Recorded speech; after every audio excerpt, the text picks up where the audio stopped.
Saudara, Shalom, saya Julianto Simanjuntak dari Lembaga Konseling Keluarga Kreatif. Senang sekali bisa memberikan pembekalan untuk kita sekalian. Tema pembekalan kita saat ini adalah kuatkan dan teguhkanlah hatimu. Ini diambil dari Yosua 1 ayat yang ke-9 yang berbunyi demikian. Bukankah telah kuperintahkan kepadamu, kuatkan dan teguhkanlah hatimu. Janganlah kecut dan tawar hati, sebab Tuhan Allahmu menyertai engkau kemanapun engkau pergi.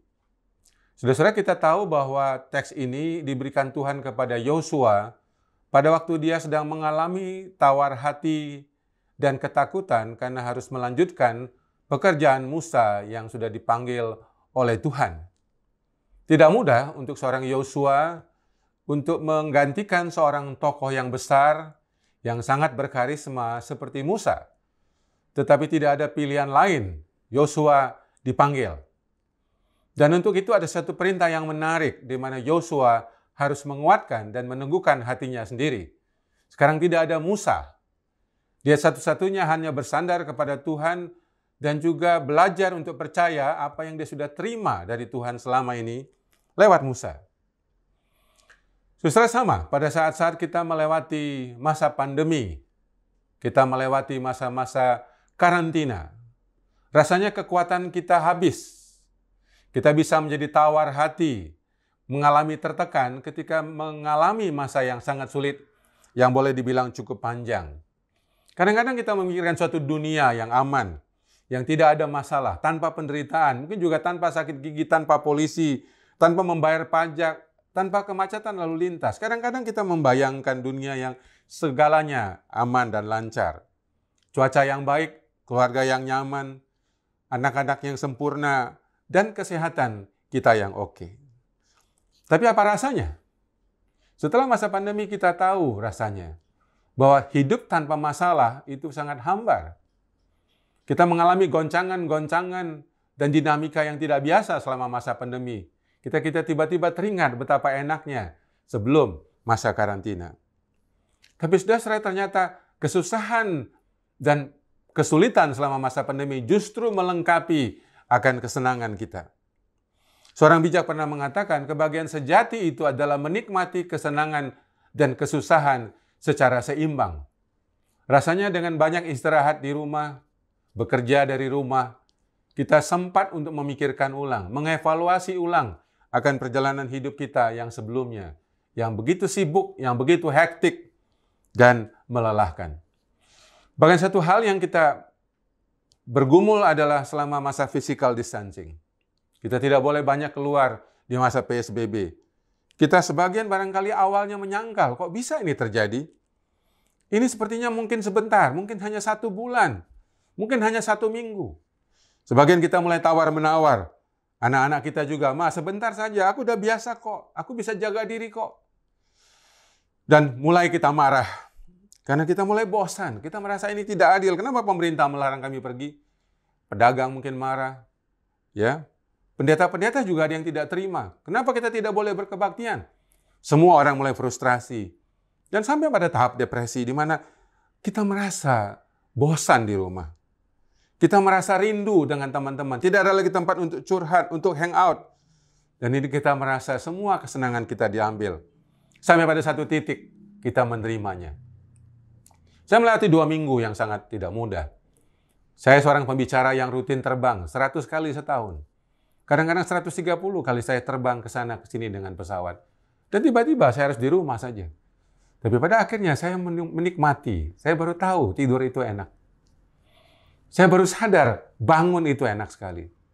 Saya kembali menikmati hobi-hobi yang lama yang sudah hilang. Bernyanyi, bermain gitar, ya, menulis, membaca, menonton. Yang dulu pada waktu sibuk, hobi itu terasa sudah mulai hilang. Tapi ada satu yang menarik. Rasanya selama masa pandemi ini, sebagian trauma, sebagian luka, sebagian kemarahan kita muncul ke permukaan. Kita banyak ketemu anak dan pasangan di rumah, mulai banyak konflik. Yang tadinya tersembunyi, kini muncul kembali. Tapi saudara, sama masa pandemi ini, kita merasa kadang-kadang tidak adil. Kita depresi, seolah-olah tidak ada yang peduli.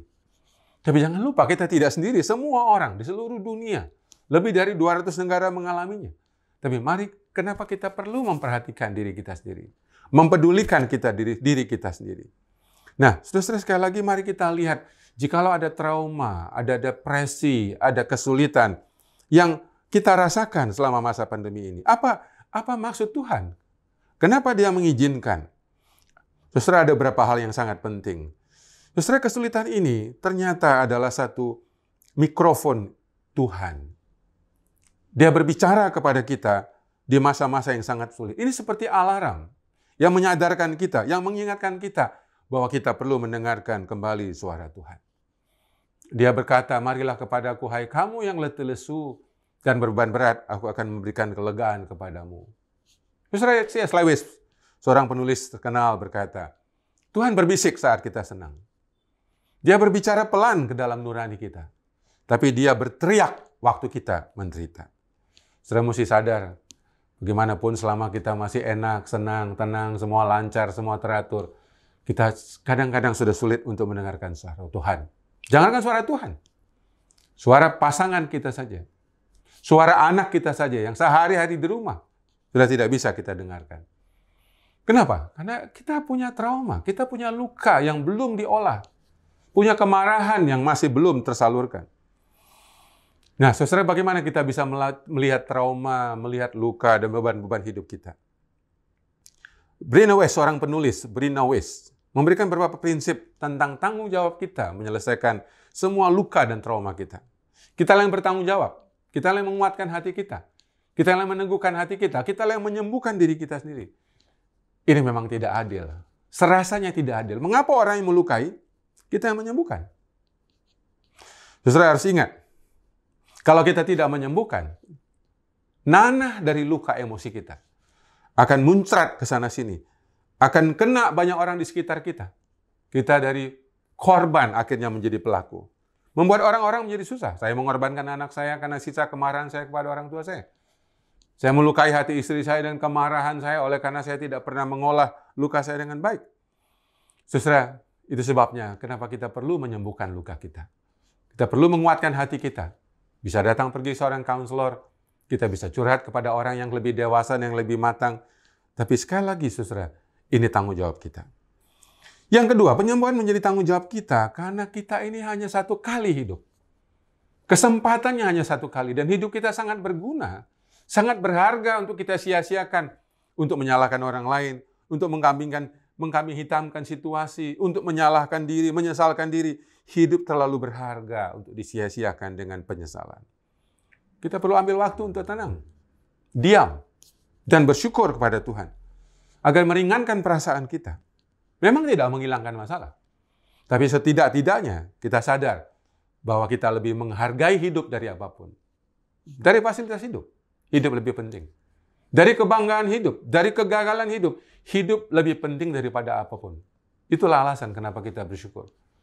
Meskipun fasilitas hidup terbatas, kebanggaan hidup mungkin sudah tidak ada, bahkan kita sedang mengalami kehancuran, kegagalan, dan kesesakan hidup. Yesus berkata, bukankah hidup itu lebih penting dari semua fasilitas hidup? Yang ketiga, pemulihan menjadi tanggung jawab kita, karena kalau kita berharap menunggu orang yang menguatkan, memperhatikan, peduli dengan kita, maaf, itu tidak akan pernah terjadi. Kita akan menjadi kecewa kalau menunggu orang. Hati kita menjadi sakit, menjadi pahit.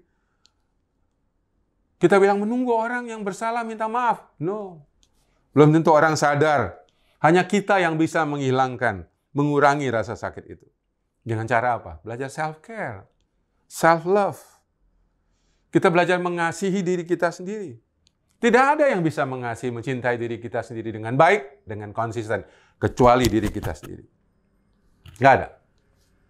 Hanya saudara dan saya yang lebih cakap, yang bisa mencintai diri kita sendiri. Minimal ada dengan 3 cara. Bangunlah hobi, ya, nikmati humor, sense of humor, dan holiday. Libur dan tidur itu hal yang sangat rohani bagi saudara yang sibuk, bagi kita yang lelah, bagi kita yang sedang tertekan. Itu sangat rohani. Jangan segan untuk mengambil waktu menikmati hobi, menikmati libur, untuk bercanda, bercengkerama, bercerita. Apa yang membuat kita senang? Ya. Yang keempat, pemulihan menjadi tanggung jawab kita. Oleh karena kita diberikan Tuhan kekuatan untuk menyembuhkan diri kita sendiri. 1 Korintus 10 ayat 13 mengatakan, pencobaan yang kita alami itu umumnya biasa, tidak melebihi kekuatan kita. Dan Tuhan setia, Dia tidak akan membiarkan kita. Dia akan memberikan kita kekuatan dan kecakapan untuk menanggungnya. Tapi saudara harus punya juga fungsi bertanggung jawab. Tuhan menyediakan anugerahnya, kita menguatkan hati kita. Jangan harap ada orang lain. Kekuatan itu sudah diberikan Tuhan, sudah ditanamkan Tuhan kepada kita. Kita diberikan Roh Kudus, diberikan talenta-talenta, kekuatan, bakat, kemampuan, akal, perasaan, keinginan. Itu semua kekayaan yang bisa kita pakai dan kita serahkan kepada Tuhan. Yang kelima, pemulihan menjadi tanggung jawab kita. Karena waktu kita sedang merasa tidak nyaman, sedang menderita, sedang tertekan, sedang bergumul, itulah tanda bahwa kita sedang berubah. Bahwa kita sedang bertumbuh. Otot-otot emosi kita dibuat jadi lebih kuat. Hubungan kita menjadi lebih dinamis. Justru oleh karena konflik. Justru oleh karena tekanan. Paling bahaya ialah kalau Anda merasa nyaman, aman, dan mapan. Ini musuh kita karena membuat kita tidak bertumbuh. Kalau itu terlalu nyaman dengan hidup kita, itu tanda kita sedang tidak bertumbuh. Hati-hatilah. Hati-hatilah. Yang keenam, penyembuhan menjadi tanggung jawab kita. Pemulihan menjadi tanggung jawab kita. Karena setiap orang yang hebat, yang dipakai oleh Tuhan, orang-orang yang kita kagumi seperti Ayub, seperti Yusuf, seperti Daud, itu semua lahir dari penderitaan yang hebat. Dari masalah-masalah yang luar biasa. Kekuatan batin mereka ditempa, dibentuk oleh pengalaman-pengalaman yang buruk. Saya ingat seorang bijak mengatakan, tanpa masalah dunia ini terasa hambar. Saya ulang sekali lagi ya. Tanpa masalah dunia ini terasa hambar dan tidak akan muncul penemuan dan orang-orang besar. Yang ketujuh, penyembuhan menjadi tanggung jawab kita. Karena pengalaman-pengalaman buruk, pengalaman-pengalaman traumatis tidak pernah membuat hidup kita sama.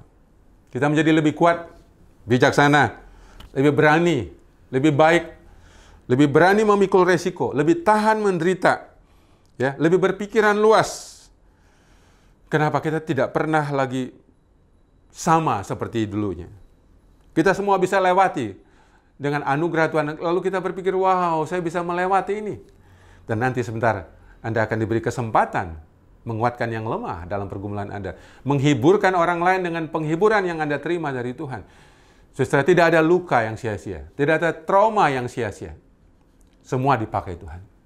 Makin besar luka, makin besar Tuhan memakai Anda dan saya. Sebagai penutup, saudara sekali lagi melewati masa pandemi. Selama masa kita work from home, selama kita banyak di rumah saja, semua kita stres. Kita mengalami kecemasan, konflik, luka emosi. Tapi saudara ingat, kehidupan memang akan menyakitkan kita. Tidak akan berhenti selama kita hidup. Kehidupan akan menyakitkan kita dengan cara yang berbeda. Tapi yang menentukan bukan luka itu, bukan trauma itu. Tapi respon kita. Bagaimana respon kita terhadap situasi itu? Kita bisa mengubah tragedi menjadi komedi. Kita bisa mengubah semua cerita kita sebagai korban menjadi pahlawan. Kita bisa mengubah frustrasi menjadi prestasi. Sesuai keputusan dan respon yang bertanggung jawab itulah yang akan membuat kita menjadi pemenang. Kalau kita tidak bisa mengubah orang di sekitar kita, lingkungan di sekitar kita, ada satu yang bisa kita ubah, diri kita sendiri. Yaitu menerima situasi dan orang yang tidak berubah. Kenapa Tuhan tidak mengizinkan orang di luar berubah? Kenapa Tuhan tidak jawab doa kita supaya anak kita berubah? Karena Tuhan mau kita yang berubah, bukan orang lain. Dan pada akhirnya, saat-saat kita trauma, kita mengalami terluka, kadang-kadang kita sedih, kita menangis. Jangan takut. Tuhan ada di sana. Dia menghitung air mata kita. Dia menghitung detak jantung ketakutan kita. Dan dia selalu siap menjadi teman bicara kita. Dia selalu ada. Dia tidak pernah meninggalkan kita. Sementara begitu banyak orang lupa dan meninggalkan kita. Jasa-jasa kita tidak diingat. Dedikasi kita tidak diingat oleh orang-orang di sekitar kita. Mungkin juga oleh murid-murid Anda, oleh atasan Anda. Tuhan ingat. Dia tidak pernah lupa. Hanya firman Tuhan tadi berkata, kuatkan dan teguhkan hatimu. Jangan berharap orang lain. Setiap hari saudara mengalami masalah yang sangat berat, bilang, Tuhan, saya kuatkan hati saya teguhkan hati saya menjalani masalah ini sampai selesai. Saya pikul sampai selesai. Inilah undangan Tuhan pada setiap muridnya. Mari ikutlah aku, pikullah salibku. Sudah banyak godaan untuk meringankan salib, memotong salib, menyingkirkan salib. Tapi hanya orang-orang yang kuat rela memikul salibnya. Hanya orang-orang yang kuat rela memikul sengsaranya. Hanya orang-orang kuat yang rela mengampuni orang lain. Di luar itu adalah tanda kelemahan. Tuhan berkata kepada Paulus, cukuplah kasih karuniaku bagimu, sebab justru dalam kelemahanmu lah kuasaku sempurna. Ingat itu baik-baik. Itu sebabnya Paulus berkata, aku senang, aku rela, aku bangga, menikmati semua kesesakan, tekanan, kesulitan, penderitaan, bahkan duri-duri dalam hidupku. Sebab jikalau aku lemah, maka aku kuat. Saudara, firman Tuhan ini juga menguatkan saudara. Kuatkan dan teguhkan hatimu. Sebab dalam kelemahanmu lah kuasaku bekerja sempurna. Demikian firman Tuhan. Kiranya saudara-saudara, sabda Tuhan ini, pembekalan ini, bisa menguatkan hati kita, baik sebagai guru, sebagai karyawan, sebagai pelayan, sebagai hamba Tuhan. Kita harus ingat bahwa kita dipanggil untuk menguatkan diri kita, meneguhkan hati kita, mencintai diri kita, mempedulikan diri kita. Itulah firman-Nya. Kasihilah sesamamu seperti dirimu sendiri. Kita tidak mungkin mengasihi orang dengan baik, kecuali mengasihi diri kita dengan baik. Kita tidak mungkin memperhatikan orang dengan baik, tanpa kita memperhatikan diri kita sendiri. Walaupun ada beda antara selfish dengan self-love. Selfish itu ada orang hanya egois mementingkan dirinya sendiri dan mengganggu orang lain. Tapi kalau self-love itu adalah kemampuan kita menyerap energi, lalu kemudian kita membagikan kepada orang lain setelah kita mendapatkannya. Itu sebabnya Anda perlu membuat batasan, boundaries, supaya Anda tidak terlalu capek, tidak terlalu lelah. Anda tahu batasnya kapan lembur, kapan harus pulang dari sekolah, supaya ada waktu, ada energi untuk anak Anda, untuk pasangan Anda. Jangan habiskan kekuatanmu di sekolah. Jangan habiskan waktumu di pekerjaan. Kamu masih butuh untuk dirimu sendiri. Pulang mungkin perlu nonton, perlu baca, perlu cerita sama anak, perlu bantu anak belajar. Buatlah batasan. Jangan takut untuk menolak, untuk berkata tidak kepada orang lain. Cukup batasi pergaulan sahabatmu mungkin hanya 3. Kau boleh berteman dengan banyak orang, tapi sahabatmu yang kamu sediakan waktu sebagai lingkaran 1 dan 2 hidupmu cukup banyak, tidak cukup 3 saja. Batasin diri. Ya. Ingat, Yesus saja sebagai guru dan Tuhan kita. Dia tidak memberi makan semua orang, tidak menyembuhkan semua orang sakit, tidak membangkitkan semua orang mati. Dia tidak memberikan semua orang. Dia membatasi dirinya. Bahkan muridnya cuma 12. Tapi hidupnya sehat. Dia mempunyai batasan. Sekali lagi, untuk menguatkan hati kita, mencintai diri kita, kita perlu sekali kreatif. Membuat perencanaan, membuat program. Kapan kita menikmati hobi? Kapan kita bersama-sama orang-orang kita cintai di rumah? Kapan kita mungkin pergi ke salon? Kapan kita perlu pergi belanja? Kapan kita perlu pergi liburan ke tempat-tempat yang kita suka? Apalagi setelah masa karantina ini. Jangan lupa, rencanakan liburan Anda, rencanakan kebersamaan dengan orang-orang yang dicintai. Pada akhirnya, firman-Nya, kuatkan dan teguhkanlah hatimu. Saya Juliantos Simanjuntak dari Lembaga Konseling Keluarga Kreatif LK3. Sangat bersyukur untuk kesempatan ini dan semua program kami. Silakan boleh download aplikasi Android Theodorus. Di situ semua program counseling, sekolah counseling, buku-buku counseling, assessment counseling ada di aplikasi Theodorus. Tuhan memberkati kita semua.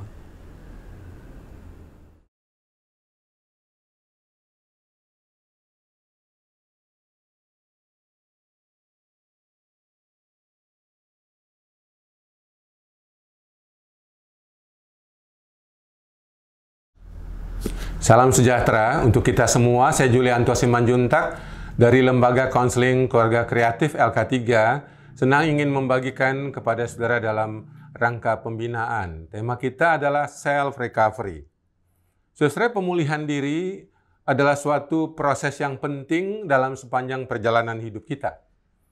Kenapa kita menggunakan self-recovery? Karena sebagian masalah hidup kita seperti misalnya trauma, atau depresi, atau adiksi, kecanduan, sering sekali ada sisa-sisa yang harus dikelola sepanjang hidup kita. Di dalam konsep kedokteran, sembuh itu artinya 100%, tidak ada sisa. Tapi sebagian masalah-masalah dalam emosi kita, trauma relasi kita, sering kali ada sisa yang perlu dikelola, yang sewaktu-waktu mungkin itu kambuh, sewaktu-waktu itu muncul kembali. Saudara, dalam pemulihan ada bagian Tuhan dan ada bagian kita. Bagian Tuhan sudah menyediakan firman-Nya, memberikan kepada kita roh-Nya, memberikan kita gereja, dan juga Alkitab.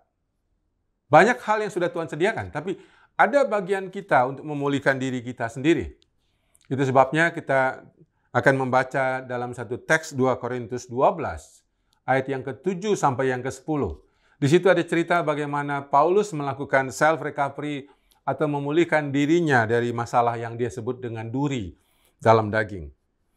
Firman Tuhan tertulis, supaya aku jangan meninggikan diri karena penyataan-penyataan yang luar biasa itu, maka aku diberi suatu duri di dalam dagingku, yaitu seorang utusan iblis untuk menggocok aku, supaya aku jangan meninggikan diri. Ya, supaya aku jangan meninggikan diri.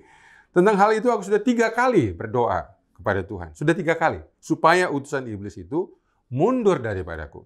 Tetapi jawab Tuhan kepadaku, cukuplah kasih karuniaku bagimu, sebab justru dalam kelemahanlah kuasaku menjadi sempurna. Yang menarik respon Paulus kemudian, sebab itu terlebih suka aku bermegah atas kelemahanku, supaya kuasa Kristus turun menaungi aku. Saudara, dalam sepanjang hidup kita, kita punya duri atau area-area sensitif yang dalam buku saya sebut dengan istilah monster, yang sepanjang hidup kita akan alami. Dan dalam teks ini dikatakan duri itu bisa berupa kelemahan, kesesakan, depresi, kecemasan, segala sesuatu yang membuat hidup kita tidak nyaman. Yang membuat hidup kita merasa sesak, merasa frustrasi, tidak berdaya. Bahkan semua usaha, termasuk usaha rohani, berdoa, sudah kita lakukan. Dalam keadaan-keadaan yang sesak dan frustrasi, kadang-kadang kita suka mengkambing hitamkan orang lain. Kadang-kadang juga kita mengkambing hitamkan, jangan dengan ini dosa nenek moyang.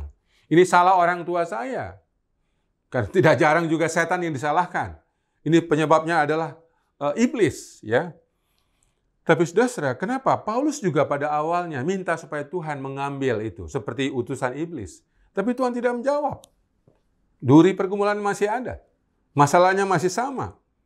Malah Tuhan menjawab kepada Paulus, cukuplah kasih karuniaku bagimu. Sebab justru dalam kelemahanlah kuasaku menjadi sempurna. Menarik sekali jawaban Tuhan ini. Tuhan tidak mengambil duri tersebut. Tidak menjawab doa Rasul Paulus. Bukankah kita mengalami hal yang sama? Doa kita sudah berbulan-bulan, bertahun-tahun tidak dijawab oleh Tuhan. Penyakit kita berbulan-bulan, bertahun-tahun tidak sembuh. Jabatan kita, gaji kita barangkali bertahun-tahun juga barangkali tetap sama. Bahkan mungkin posisi-posisi kita semakin hari semakin sulit. Saudara, dari ayat tadi saya menemukan kelemahan adalah tanda kasih karunia Tuhan. Supaya ada jalan bagi Tuhan untuk menyatakan kuasa-Nya. Untuk menyempurnakan maksud dan rencananya. Hambatan yang paling besar adalah konsep budaya. Ya, terutama agama-agama suku di Indonesia sering sekali menganggap masalah-masalah penderitaan, penyakit yang tidak sembuh itu sebagai dosa, akibat dosa.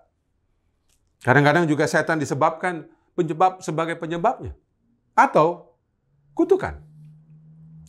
Jadi sekali lagi banyak hambatan untuk kita menjalani masalah, pergumulan, duri hidup kita. Karena ada faktor budaya, pola asuh, dan agama berperanan besar dalam hidup kita. Pertanyaannya, dari mana konsep itu? Yang pertama, pola asuh orang tua kita yang salah membuat konsep kita tentang Tuhan juga salah. Kita memandang masalah-masalah hidup kita juga dari sisi yang salah. Saya kasih contoh misalnya. Kalau kita dibesarkan orang tua yang pemarah, yang suka menghukum.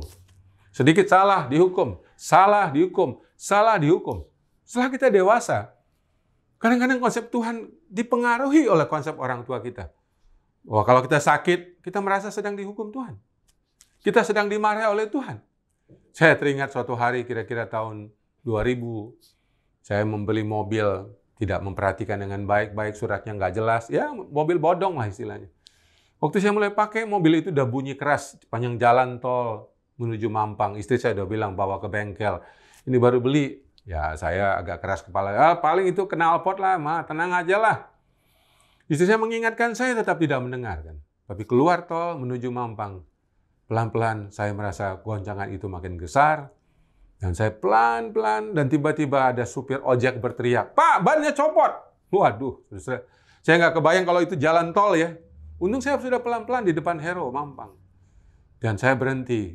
Ternyata memang bannya sudah copot.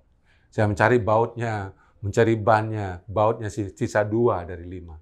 Tapi waktu turun dari mobil, saya berpikir, Tuhan, dosa saya apa? Salah saya apa? Oh, tadi pagi saya lupa saat teduh. Oh, saya lupa berdoa, makanya Tuhan marah. Apakah Tuhan ngurusin soal ban? Itu bukan pekerjaan Tuhan. Itu adalah kelalaian saya membeli mobil bekas tanpa memeriksakannya. Tapi dari mana konsep itu? Itu adalah konsep tentang ayah saya yang dulu kalau saya salah marah, salah dipukul, salah dihukum. Sehingga kadang-kadang konsep saya tentang Tuhan masih begitu. Bukankah kita kadang-kadang mengalami hal yang sama? Kita pikir jangan-jangan ini dosa saya. Tuhan sedang hukum saya. Itu bukan Tuhan dalam Alkitab. Itu konsep dewa-dewa yang bukan ditanamkan dalam kitab suci. Beda kalau saudara dibesarkan dengan kasih sayang, ya, dengan disiplin yang baik, saudara tidak akan punya konsep itu. Yang kedua adalah pandangan budaya. Agama suku kita umumnya, ya, apakah itu suku Batak, suku Jawa, suku Manado, suku Ambon, apa saja, suku Chinese.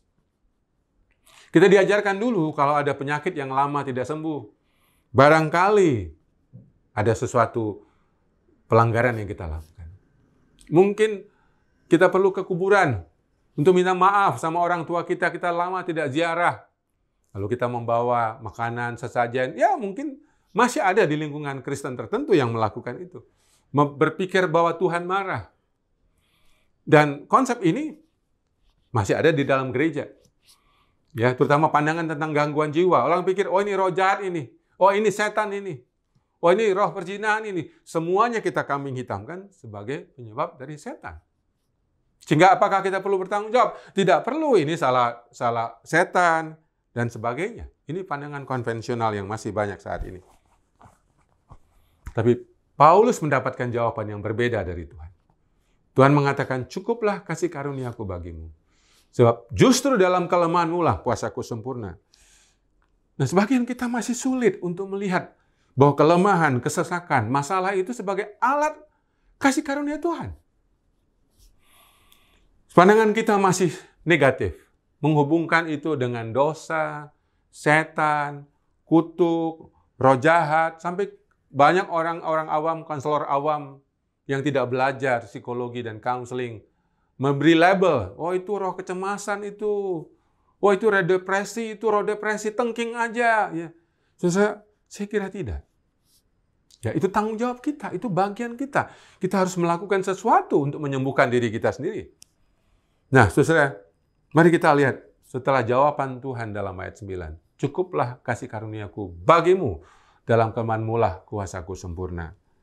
Paulus mengubah responnya. Dia tidak lagi minta Tuhan ambil masalah itu. Tuhan tidak lagi minta Tuhan menyingkirkan duri itu. Dia berkata, sekarang aku senang, aku rela, ya, aku bermegah di dalam kelemahanku, kesesakanku, kesukaranku, di dalam penganiayaan dan kesesakan oleh karena Kristus. Sudah berubah sekali, drastis sekali. Dulu dia tadinya terbeban, minta Tuhan ambil, melihat itu sebagai pekerjaan setan. Sekarang tidak. Berubah luar biasa. Dia mengatakan sekarang, aku suka. Ada 4 kata. Aku bermegah, aku senang, dan aku rela. Saya coba pakai kalimat ini. Kalau Anda sendirian, self-talk, berdoa di kamar sendiri, ya bilang, Tuhan aku senang, aku rela, aku bermegah, aku suka Tuhan mengizinkan. Aku suka Tuhan mempercayakan masalah ini kepadaku. Aku akan jalani, aku akan pikul. Terima kasih Tuhan. Ya. Ini adalah satu latihan sebagai bagian dari mengucap syukur. Latihan untuk memberkati apa yang terjadi. Orang-orang yang melukai kita, orang-orang yang menyusahkan kita. Kita memberkati mereka dengan kalimat tadi.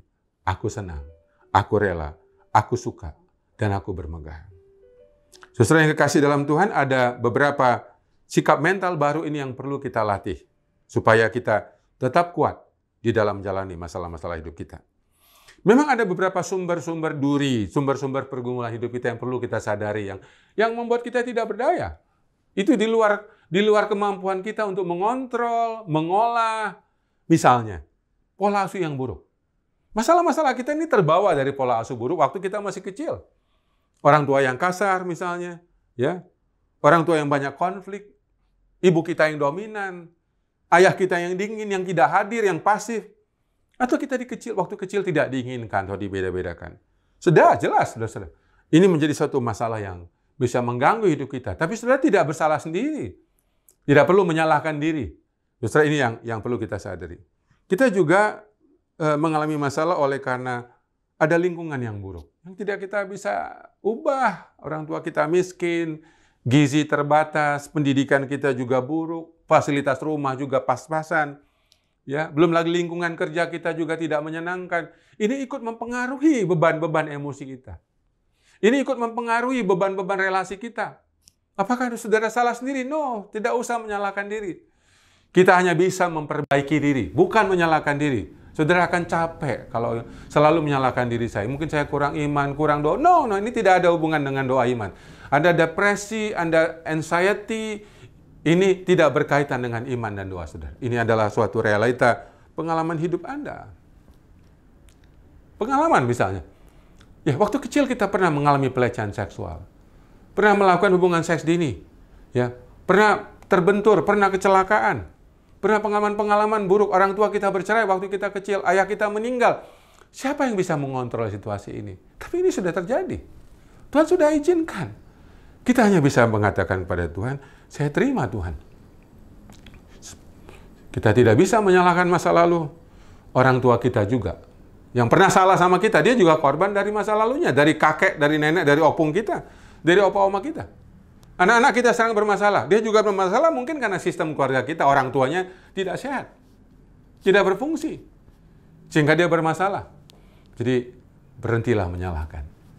Pada waktu kita menerima diri kita tidak sempurna, waktu itulah kita berhenti menghakimi sesama. Sekali lagi kita perlu memulihkan banyak relasi, banyak komunikasi kita.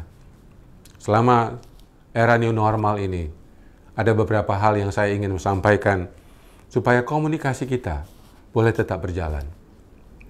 Meskipun konflik belum selesai, masalah belum selesai, ada 6 hal yang saya mau sampaikan sebagai bagian terakhir dari materi ini. Saudara, yang pertama, usahakan tetap terhubung. Ya. Meskipun konflik masih ada, ya, masalah-masalah komunikasi masih ada, jembatan komunikasi itu jangan putus. Ada satu resep yang saya mau sampaikan. Rumusannya, jangan aku versus kamu. Kalau Anda sebagai suami, jangan benturkan dirimu sama istri. Ubahlah menjadi kita versus masalah. Nah, masalah itu di luar kita. Kalau kita bicara masalah uang, itu uang di luar kita. Jangan benturkan. Kamu. Nggak ada selesainya. Ya, sekali lagi, rumusannya adalah kita versus masalah. Sama, konflik kita sama anak misalnya. Anak kita bermain game terlalu banyak. Ya, jangan kita benturkan nilai kita tentang game dengan nilai anak tentang game. Nggak selesai. Ubahlah menjadi kita, saya dan anak, dengan game. Game di luar kita. Dihadapi secara bersama-sama. Kita sadar bahwa anak kita lebih besar daripada game. Anak kita lebih besar daripada nilai akademis. Anak kita lebih besar daripada masalah-masalahnya. Anak kita boleh bikin masalah, tapi bukan dia masalahnya. Pasangan kita boleh salah, tapi dia bukan kesalahan. Kita harus bisa membedakan. Saudara-saudara. Yang kedua, fokuslah pada akar. Jangan pada buah. Saudara, kita sering sekali memaksa anak kita berubah supaya nilainya bagus. Supaya berhenti main game. Itu buah. Fokuslah pada akar, yaitu pengenalan, relasi yang makin dalam. Ya, empati yang makin dalam, kemampuan mendengarkan anak, kemampuan menerima suami dan pasangan. Itu jauh lebih penting daripada perubahan yang kita harapkan. Nanti kita kecewa, saudara. Jangan lupa bahwa dia mengalami masalah itu melewati proses waktu yang panjang. Nah, mungkin kita cepat-cepat hidupnya langsung berbuah. Hidupnya langsung berubah. Yang ketiga, saya kira juga fokus kepada kelebihan, bukan kekurangan. Tanpa sadar, kita seringkali tukang kritik anak. Jarang memuji. Salah dikritik, salah dihukum, salah disiplin. Kapan kita bisa memuji? Orang tua yang bijak adalah fokus kelebihan anak. Dulu waktu saya punya masalah komunikasi dengan anak saya, lebih kurang 5-6 tahun. Waktu saya mulai sadar masalahnya di saya. Sebelum saya keluar kamar, saya mengucapkan dulu 5 kelebihan anak saya. Saya bilang terima kasih Tuhan untuk 5 kelebihan anak saya. Baru saya keluar, saya baru tenang. Saya baru bisa menghargai anak saya. Dan saya bisa tidak begitu peduli dengan soal dia main game. Yang penting relasi sama dia baik. Anak saya kemudian setelah hubungan kami baik, setelah dia menerima Kristus sebagai Tuhan dan Juru Selamatnya, dia bilang, Pak, waktu kamu fokus sama kekuranganku, aku fokus sama kekuranganku. Dan waktu Bapak fokus pada kelebihanku, aku fokus pada kelebihanku. Waktu Bapak menerima aku apa adanya, aku bisa menerima diriku apa adanya. Dan waktu aku menerima diriku apa adanya, aku menerima penerimaan Tuhan kepada diriku apa adanya. Setelah itulah pintu anak saya menjadi Kristen. Setelah bertahun-tahun menjadi seorang ateis. Januari 2016, dia menerima Kristus sebagai Tuhan dalam hidupnya. Lalu berangkat studi ke Amerika Serikat. Yang keempat, fokus pada proses. Proses, bukan hasil. Banyak hal yang berubah itu melewati proses dan waktu. Anak saya bilang, Pak, sabar, nanti saya juga berhenti main game. Bapak sabar sedikit. Ya, saya udah menunggu 6 tahun, tapi saya tahu, saya mau mengubah anak saya, tidak dengan kesabaran. Saya memaksa. Saya menghukum. Saya memarah. Saya mengkritik. Dan saya akhirnya sadar, saya melakukan satu hal untuk menikmati proses. Doa saya ubah. Saya bilang, Tuhan terima kasih anak saya pecandu game. Saya bersyukur anak saya ateis. Saya memuji Tuhan anak saya depresi. Dan saya berterima kasih kalau anak saya nanti nilai akademisnya buruk. Saya tidak lagi minta Tuhan untuk mengubah. Saya hanya menerima keadaan ini. Saya bilang berterima kasih Tuhan. Tuhan ubahlah saya. Supaya melalui perubahanku, anakku berubah. Berapa bulan kemudian anak saya berubah. Dia menjadi Kristen, dia berhenti main game, dia sembuh dari depresi, dan bisa lulus dari SMA. Bahkan mendapatkan beasiswa studi ke Amerika Serikat. Fokus pada proses, bukan hasil. Yang kelima, perjuangkan hak. Banyak masalah itu karena kita menekankan kewajiban. Harus begini, kewajiban anak, kewajiban pasangan. Tapi kita tidak pernah memperjuangkan hak mereka. Saudara, pernahkah memikirkan memperjuangkan hak anak kita? Salah satu hak anak kita adalah kehadiran. Ini yang anak saya bilang, Pak, kamu belikan saya itu ini, bawa saya ke sana ke sini, ke luar negeri, banyak pergi. Tapi yang aku butuhkan Bapak, bukan pemberian Bapak. Bapak berikan aku senang, tapi aku tidak merasa disayang. Aku butuh Bapak. Bisakah Bapak memberi waktu lebih banyak? Ajar aku main gitar. Kemudian diajak saya main pingpong, lari pagi ke stadion, nonton ke Semarang, waktu itu kami mesra di Salatiga. Yang dibutuhkan anak itu adalah bonding, ya. Hubungan. Kita pikir kasih uang, kasih mainan, kasih game, kasih HP, kasih kartu kredit. No, itu bukan kebutuhan anak yang utama. Dan yang terakhir adalah turunkan harapan. Dalam banyak kekecewaan kita karena harapan kita terlalu tinggi. Tuntutan anak kita terlalu tinggi. Kalau anak guru harus begini, anak pendeta harus begini. Sudah harapan terlalu tinggi, kekecewaan juga akan makin besar. Turunkan harapan. Namanya anak adalah anak. Waktu anak saya candu game, dia depresi, nilai akademisnya buruk sekali. Saya bilang, it's okay. Saya pernah jadi anak, saya juga pernah berandalan. Ya, bahkan lebih buruk dari anak saya waktu itu. Dia hanya main game. Saya bilang dalam hati saya pernah jadi anak. Anak saya tidak pernah jadi bapak. Jadi saya harus turun. Tidak mungkin anak saya naik. Saya ingat filsafat Jawa, sing waras ngalah. Makanya saya mengalah. Dan akibatnya, saya tidak lagi kecewa. Saya kalau ngomong nyaman. Saya tidak lagi memberi nasihat. Anak saya lama-kelamaan rindu dan senang ngobrol dengan saya. Sering ajak makan bersama, nonton bersama, main pingpong bersama, main gitar bersama. Hubungan kami menjadi baik kembali. Inilah kunci pemulihan relasi. Inilah kunci menikmati komunikasi. Inilah kunci memulihkan luka emosi. Tetap terhubung. Fokus akar, bukan buah. Fokus kelebihan, bukan kekurangan. Fokus pada proses, bukan hasil. Perjuangkan hak, bukan kewajiban. Dan yang terakhir, turunkan harapan. Inilah yang dilakukan Kristus dalam Filipi pasal 2. Dia yang adalah Allah turun menjadi manusia. Dia berinkarnasi. Bahkan lebih rendah dari manusia. Dia menjadi hamba sampai mati di kayu salib. Untuk membawa kita pulih dalam hubungan dengan Bapa. Sudah perlu pengorbanan. Ada harga yang harus dibayar. Yang berubah pertama-tama kita. Bukan pasangan kita. Yang pertama-tama berubah diri kita. Bukan anak kita. Bukan lingkungan kita. Kalau saudara melakukan ini, maka saudara akan mendapat anugerah Tuhan. Kita belajar dari sikap Rasul Paulus. Tidak mengubah keadaan, tidak mengubah duri, tidak membuang apa kesulitan kita. Ingat kata-kata Tuhan, cukuplah kasih karuniaku bagimu. Sebab dalam kelemahanmu lah kuasaku sempurna. Dan Paulus berkata, karena itu aku senang dan rela menikmati kesesakan hidupku. Sebab waktu aku lemah, maka aku kuat. Jangan lupa, dalam kelemahanmu lah, di situ kekuatanmu. Dalam keterbatasanmu lah, di situ kamu mencari Tuhan yang tidak terbatas. Dalam ketidaksempurnaanmu lah, Tuhan akan bekerja, menyempurnakan hidup kita. Saya Julianto Simanjuntak dari Lembaga Konseling Keluarga Kreatif LK3. Berdoa dan berharap saudara diberi kekuatan dalam memasuki era new normal. Bekerja kembali, melayani kembali, mencintai kembali. Tuhan memberkati kita.